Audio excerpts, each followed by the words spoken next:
Yakap po sa akin kahapon. Laging, I love you ma, I love you ma. Kaya nga parang nagaan din ano ko nga.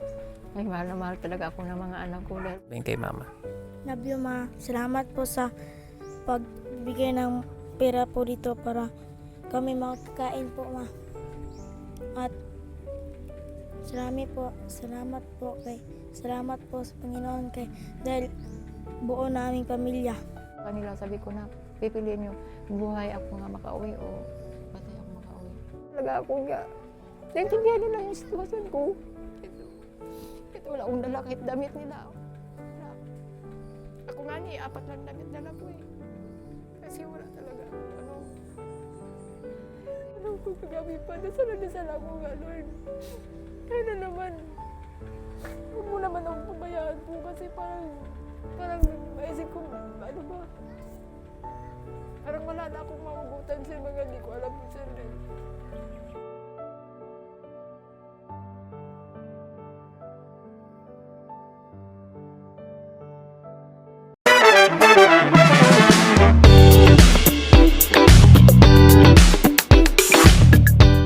Naano ko talaga sir, lalo yung nakikita ko yung sa kanila yung dito.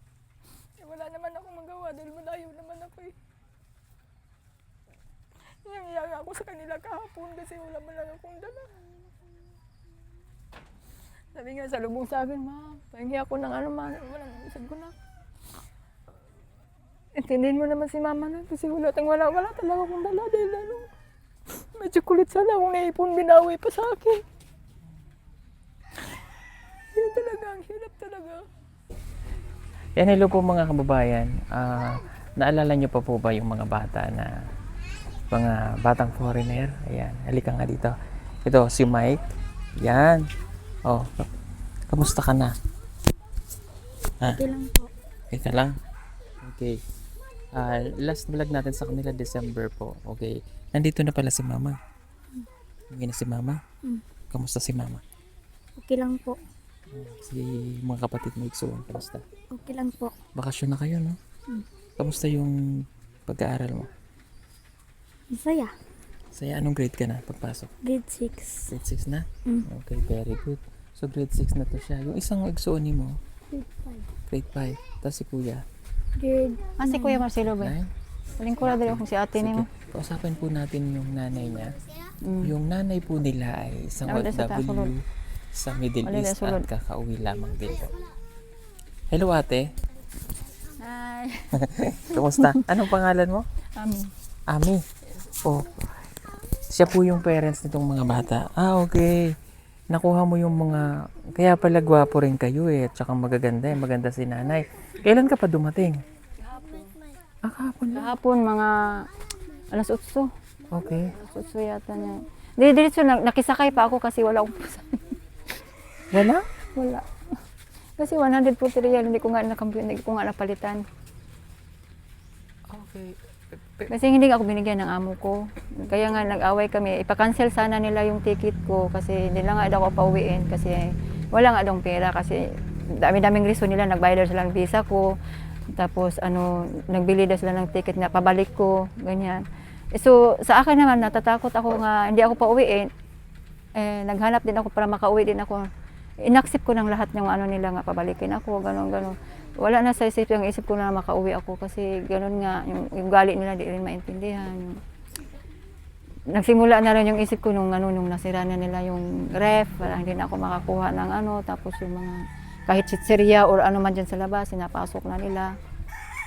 Kasi siguro naisip din nila nga baka kukunin ko pagkain, gano'n. Siyempre, nagtatrabaho ka, di ba? Gutom eh. Tapos minsan, yung kape ko nga maliit pa, yung ganun nga, kalit-liit, maabot na siya ng 2 buwan. Kasi, siyempre, natipid-tipid ko lang talaga. Siyempre, di rin ako makalabas para makabili. Ganun. Pag may ibigay naman sa galing sa labas, inukuha naman yan, tinatapon sa basurahan. Kasi ayaw raw niya. Kaya, isip ko talaga nga, hanap talaga akong paraan kung paano ako makauwi. Kasi ang isip ko rin, nandito rin eh. Naisip din ako, paano makabangkay na akong uuwi sa Pilipinas ito ah. Lalo pa nung isang araw bago ako umuwi, sabi ng lalaki, ano bang gusto mo? Gusto mong bangkay ka nang umuwi o sa katakot ko talaga, wala na, parang dunduling na yung isip ko. Tinapon ko na yung bag sa hagdanan ko, bahala akong pakialam bang magbisi o ano. At least di ko pa naman siya nalaki, lalako na lang pag ano. Sakto na pagbaba ko sa gate, may taxi. Kaya humingi ako ng tulong. Sabi ko, sir, please help me. Sabi ng driver, where you want to go? I said, I want to go in airport. Can you bring me? Said, oh, okay, come here. I help you. I bring you inside the airport. No problem. What this one? Who this one? I said, no, my madam. I said, yeah. Okay, come here. She's very crazy. What happened? You don't have ticket? No, I have, sir, but my employer want cancel. Inano ko talaga, sabi ko, uuwi ako. Ayaw nga niya nga, uuwi ako kasi ganito nga ni, yung wala daw pera. Sabi ko, wala na sa isip ko yun.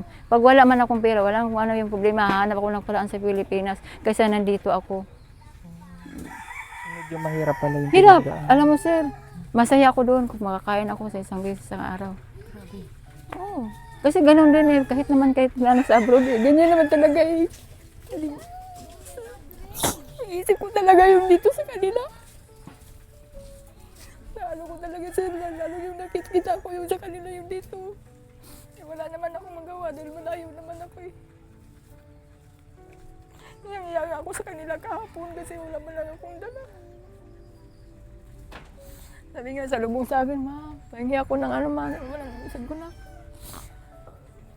Intindihin mo naman si mama na kasi wala talaga akong dala dahil may chocolate sana akong naipon, binawi pa sa akin. Yun talaga, ang hirap talaga. Tapos pagdating ba dito, ganun, kasi siyempre may utang pala sila sa tindahan. Siyempre maningil man talaga yan. Yung isip na may pera ako dahil siyempre abroad. Wala naman akong magawa dahil wala naman akong pera. Iniisip ko nga nitong isa dahil naoperahan siya. Sabi niya sa akin, hindi na lang siya magpa-check up daw bukas kasi ganun daw, kailangan mo nilang pera. Sabi ko, may 140 reals naman tayo, napalitan ko. Tanong ko naman sa turil, 14 pesos daw yung palit nila. Sabi ko, ha? Baba mo, ano kaya to? Sakto naman na-receive ko yung ano, sabi ko, wag na lang lang. Kanang, baka matulungan tayo, balik na lang tayo sa bahay, baka maumalis yun sila para maabutan natin. Sabi niya sa akin, nakahiya naman. Sabi ko, hindi. Wala. No choice talaga tayo. Halika na, upo nga tayo dito. Okay.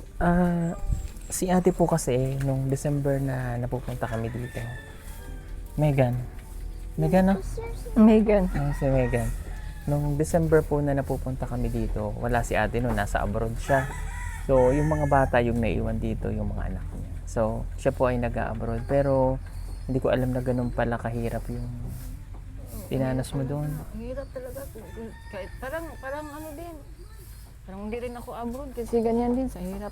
Opo. Ayun kasi, yun nga, minsan nababalitaan natin yung mga kababayan nating OFW na ganyan yung nangyayari.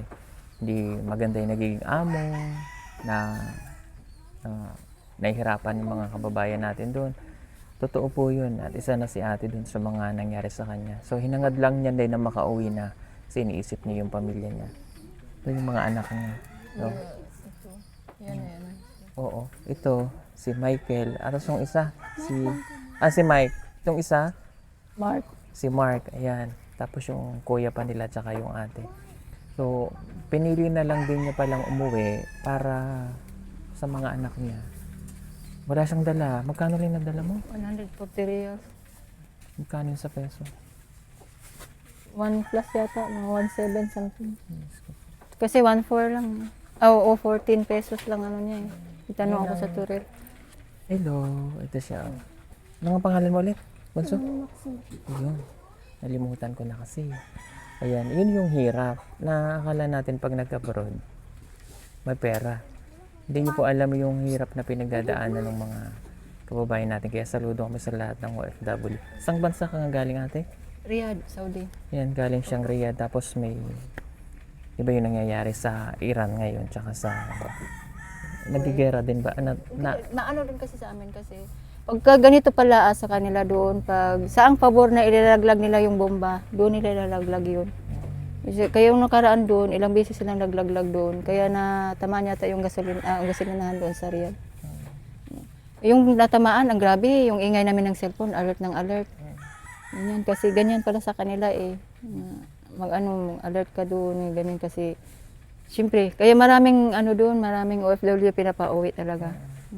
Pero ngayon na nakauwi ka na ate, ano yung pakiramdam mo? Ang pakiramdam ko, isip ko, okay lang kahit wala akong pera, ganito lang isip ko kasi kaysa naman doon ako. Ang isip ko po talaga andito din. Kasi siyempre isa na operahan. Kaya hindi ko lagi po lagi yung kahapon, yung pagdating ko, hindi ko alam kung anong gagawin ko. Tahimik lang ako, natutulog na lang ako kasi hindi ko nga pag sinabi, wala dong bigas. Ha? Isip ko naman, walang bigas. Pamano na lang ako. Nagpunta daw sila dito sa tindahan, wala dong bigas. Sabi ko, paano naman to? Sabi naman yung isa, meron pa man akong natira dito sa mga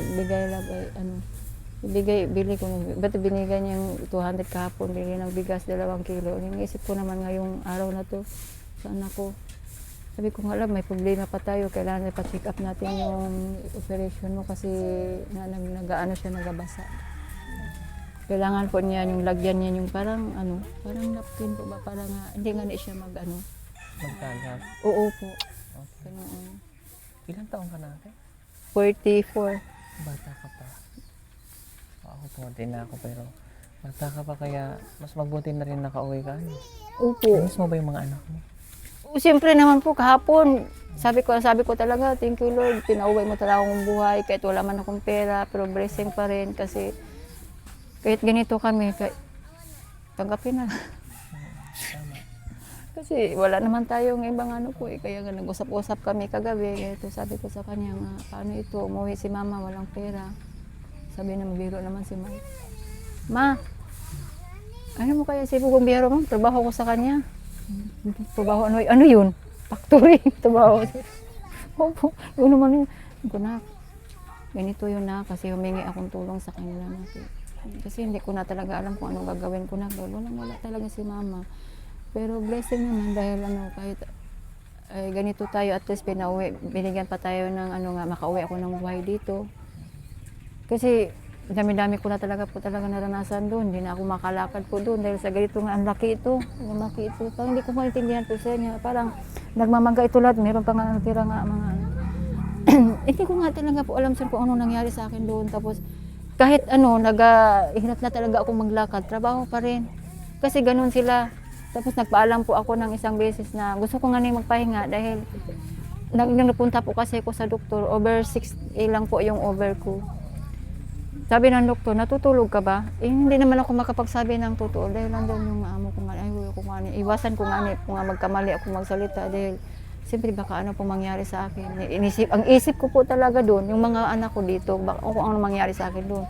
So ibig sabihin mo hindi ka nakakatulog? Hindi po sir, kasi paano ka makatulog sir na ganito po kasi may alaga akong 2, nasa akin talaga yun. Matutulog man ako, nasa tabi ko yun. Kaya pag gising po yung isa, gising po silang 2.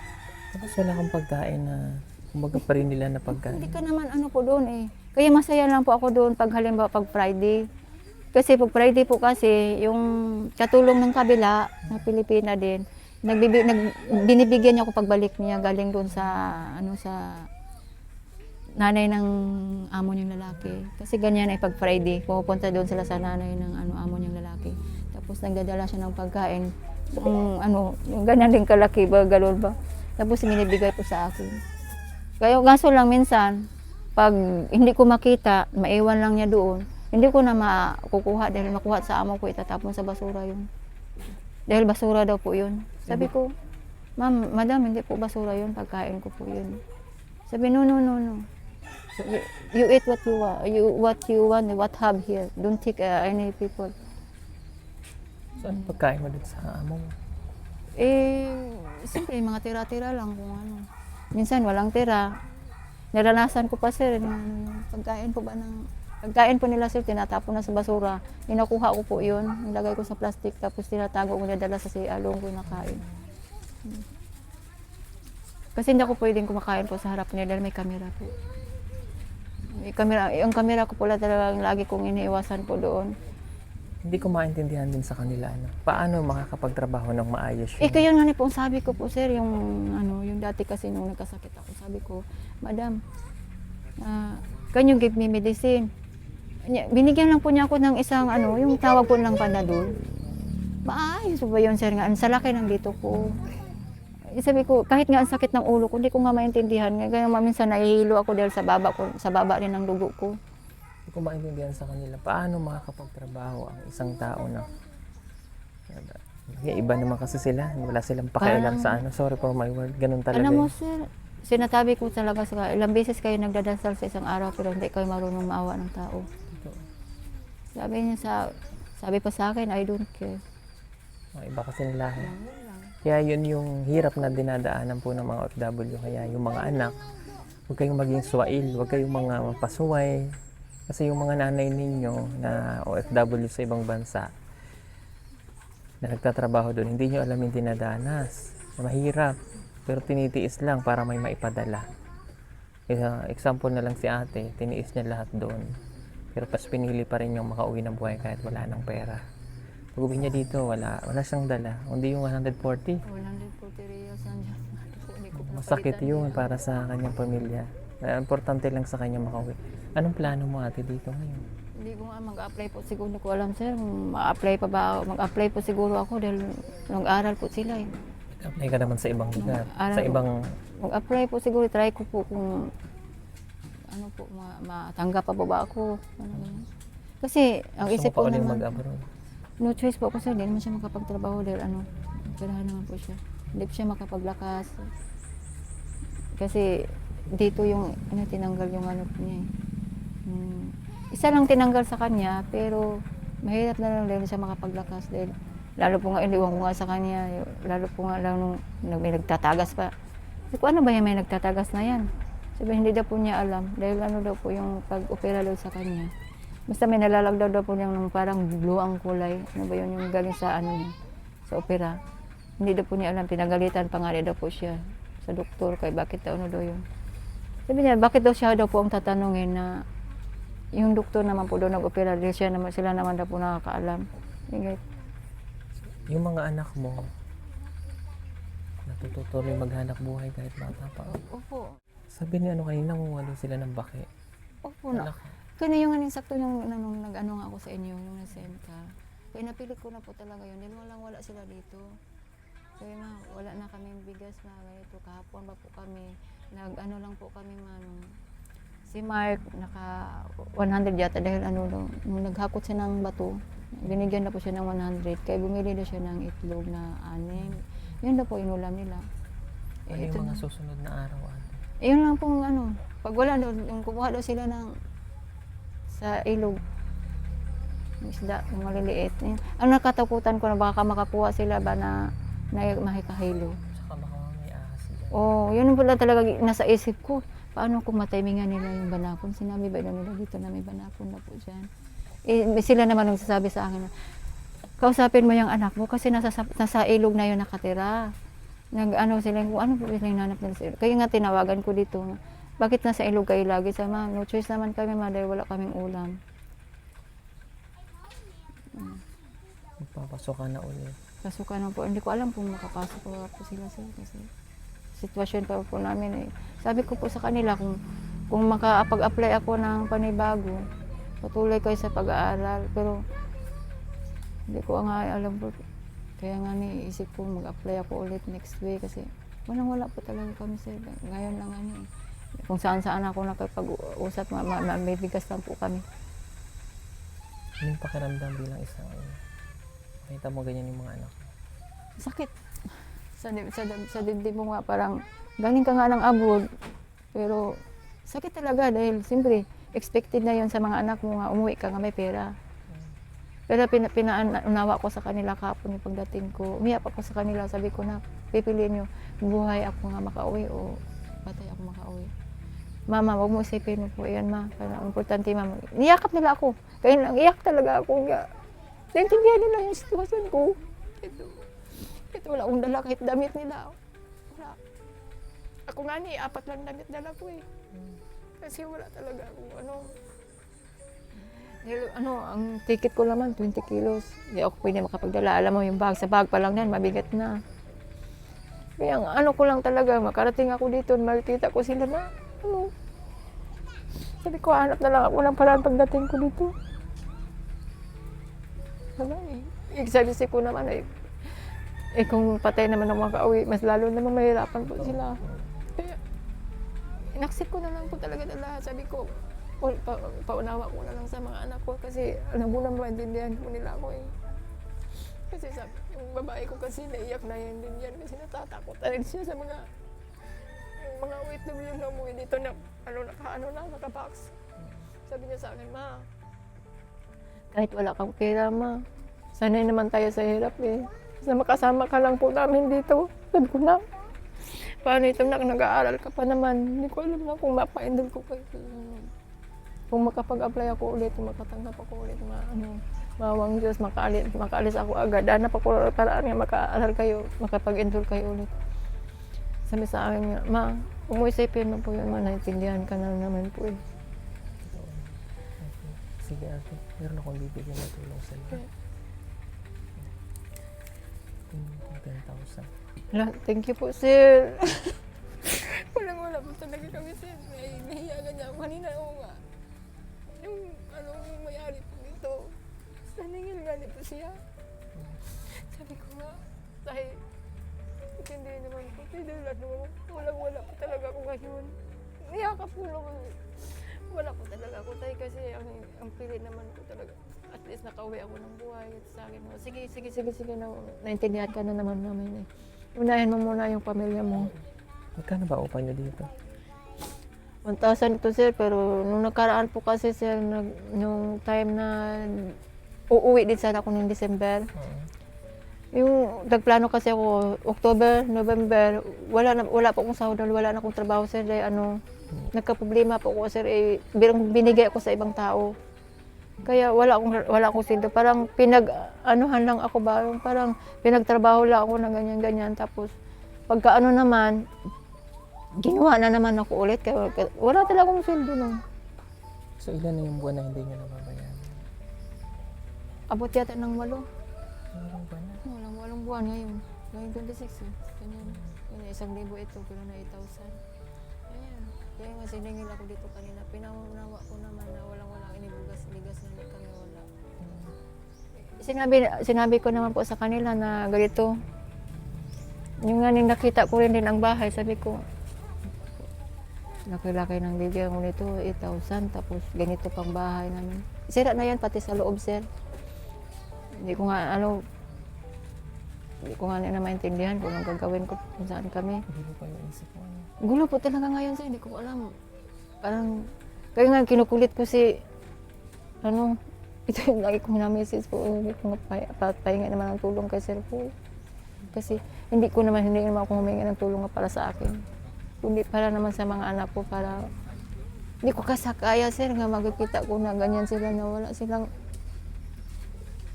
silang makain po eh. Siyempre, bilang nanay, harap ka talaga ng paraan para sa mga anak mo nga. Siyempre, sakit kay galing ako ng abroad, tapos, ma, gusto kong kumain. Ha? Nak, wala pa naman tayong sinaing dyan, nak, wala tayong bigas. So, ibig sabihin kanina wala pa kayong bigas? Wala, po kasi Saan kayo kumuha ng bigas kanina? kaya ewan ko sa kanila kung saan yan sila kanina, baka siguro utang, nabot siguro na sa ubos. Kasi dito wala na silang bigas, malaki na silang utang dyan sa tindahan. Pinanawa ko naman, wala akong pambayad. Yung nga ko maintindihan kasi pumunta nga ko dito yung tindahan kanina din, pag alis sa may-ari, dito naman yun. Sabi kasi siyempre isip ko siguro na may pera ako. Ang sinabi ko wala po talaga akong pera. Oo. Sige na, okay. Itong isang anak mo, yung malaki na? Si Marcelo? Oo. Okay. Anong grade na nga yan siya? Grade 9, susunod. Grade 9? Opo. Tawagin mo nga si kuya mo. Marcelo! Alik ka muna, be. Saglit lang, be. Kawawa to eh. Kasi magaling na yung niya. Hindi pa po. Hindi pa rin gumaling. Hindi pa kasi, kailangan, ano ko po nga niya yan.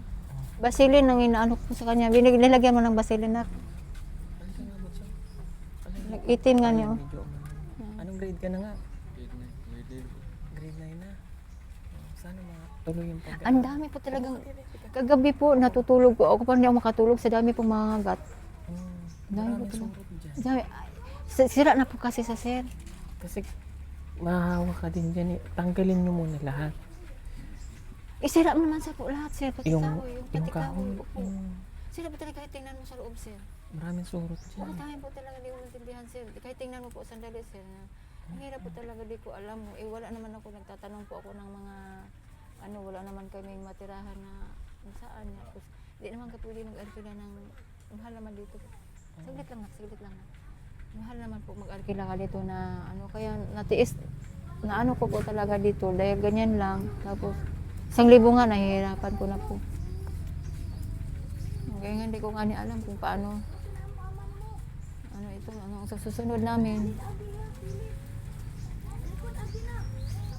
Ano yung niluluto? Kanin. Kanin.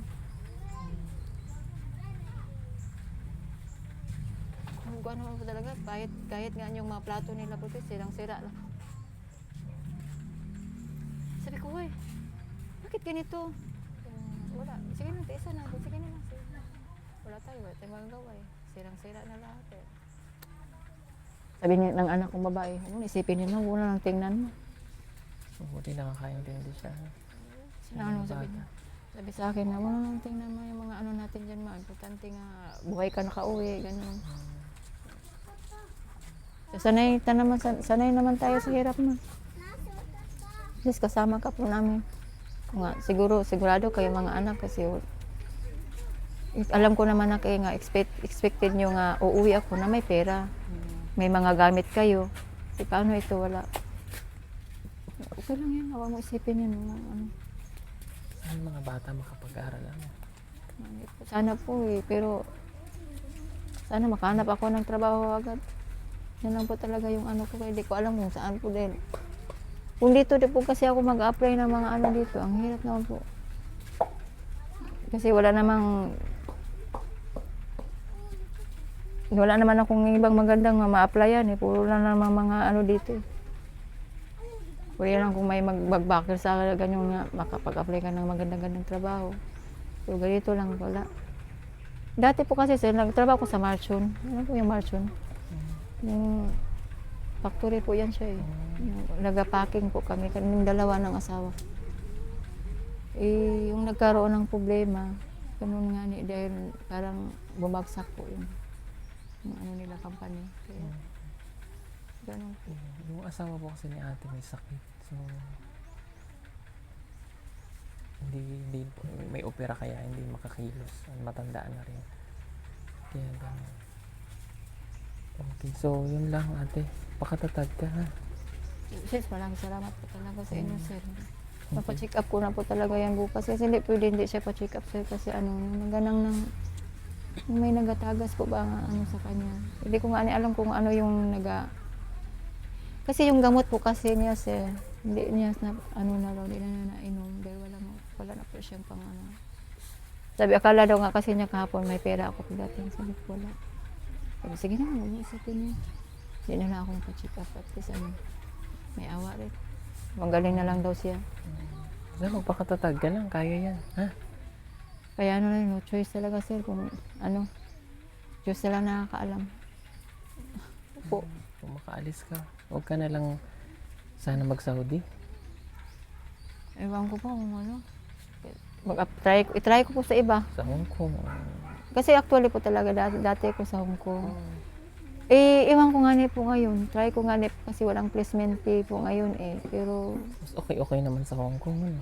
okay naman po dyan. Pero kaso lang po dyan, nakakatakot din kasi may diyan, may termination Ganyan kasi dyan dalawang choice yan Either ikaw mag-terminate sa amo mo or either ang amo mo mag-terminate sa iyo. Ganyan kasi dyan po. Pauwiin ka. Opo, pauwiin ka. At least makakauwi ka agad. Ganyan yan sa Hong Kong. Dyan lang ang maganda. Hmm. Kasi pag sa Middle East ka kasi po doon, patibayan po ng loob doon. Kasi ang panalo lagi doon, amo, hindi ikaw. Kahit tama ka man, o walang mali sa kanila. Tama sila lagi. Babalik ta rin ka pa o ganyan, nagnakaw ka pa. Mabuting Opo. mag-ingat na lang. Ano? Or Ano kasi Singapore. nakaraan, yung last week, pinabintangan pa ako nga kinuha ko raw yung pera sa anak niya.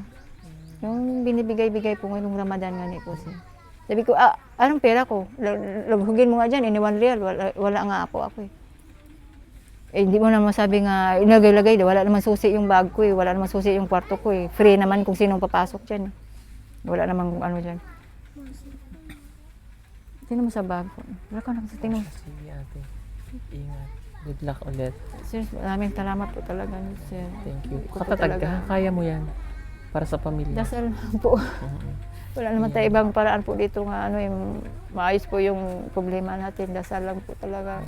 Sige. May awa po lang Diyos sana po. Tingnan mo po may blessing nga po. Kaya, hindi ko talaga alam sir. Ano? Dasal ko lang talaga makaya ko. Kaya, tuwa po talaga po sa amin. Malaging salamat po talaga nga. Nalinig ko yung hirap ko kagabi pa. Dasal ako nga, Lord. Kaya na naman. Huwag mo naman akong pabayaan po kasi parang maisip ko, ano ba? Parang wala na akong mahugutan sa mga hindi ko alam po, sir. Ilan ang anak ko. Ganun. Sabi ko, kaya ko ba to? Mag-aaral pa sila, ilang na lang. Ngayon, bakasyon. Pasalamat ako dahil bakasyon. Parang wala sa isip ko na gano'n na papunta sila sa school, gano'n. Dahil mas nahirapan ako kung may pasok po sila dahil siyempre kakain po sila. Na bago magpunta sa school, gano'n. Uwi sa school, di mo naman pwede hindi mo pakainin. Opo. Kaya, dasal lang po talaga.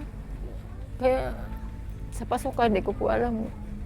Makapasok ba po sila o ano. Okay. Mark? Asan si Mike? Mark! Halika dali. Halika yung dalawa. Lingkod dito. Lingkod. Bitawan mo nga na yung ano na. Kaya atinin mo na. Mamaya na yan. Lingkod dito. Ano mo muna. Oh, nandito na si Mama. Pag kinatigas ulo ha. Ha? Love niyo ba si Mama? Opo. Mag-aaral kayo ha? Oh, bibilang ko kayo ng mga gamit ha?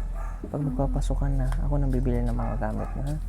Si ate, si kuya, lahat. Ako bibili ng gamit mo ha? Para makapag-aral kayo.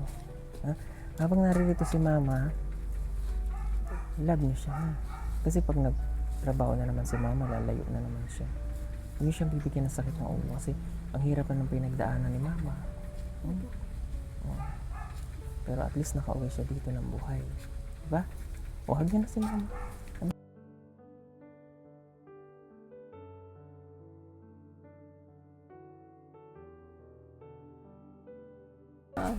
Kaya nga parang nagaan din ano ko nga.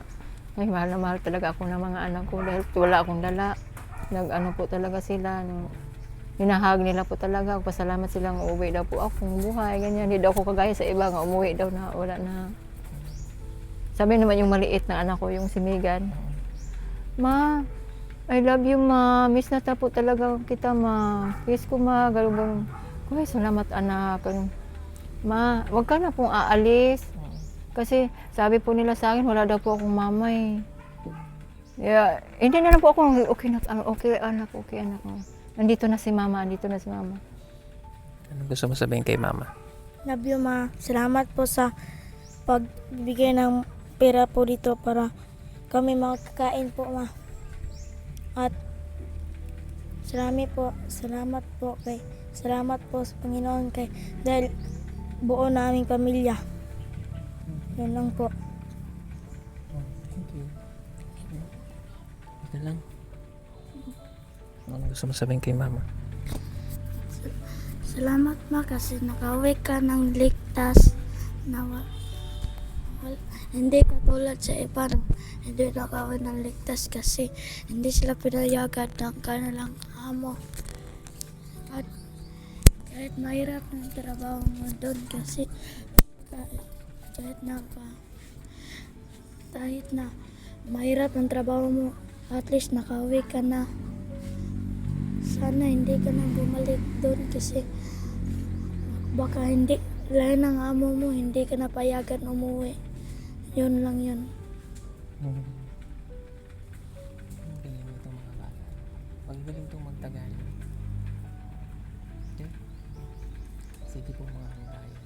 Kami po ay aalis na. Thank you. Babalik na lang ako ulit ha. Okay? Kaya matigas ulo ha. Huwag kayong pupunta dun sa ilog. May banakon to. Huwag kayong nakagat. Naku po. Delikado. Sige po mga kabayan. God bless sa inyo lahat. Bye-bye po. Marami pa sa atin ngayon hindi pa alam na gumamit ng solar. Pero hindi nyo ba alam na napakadali lang naman talagang gamitin ng solar dahil meron na tayo ngayon ng mga smart solar na kahit kayo mismo ay kayang-kaya nyong ikabit ito sa inyong tahanan. That is 200 watts na pwede nyong gamitin indoor and outdoor. Napakaliwanag na nito at talaga namang makakatipid pa kayo sa kuryente. At ang maganda pa dito ay may kasama na itong remote na pwede nyong kontrolin.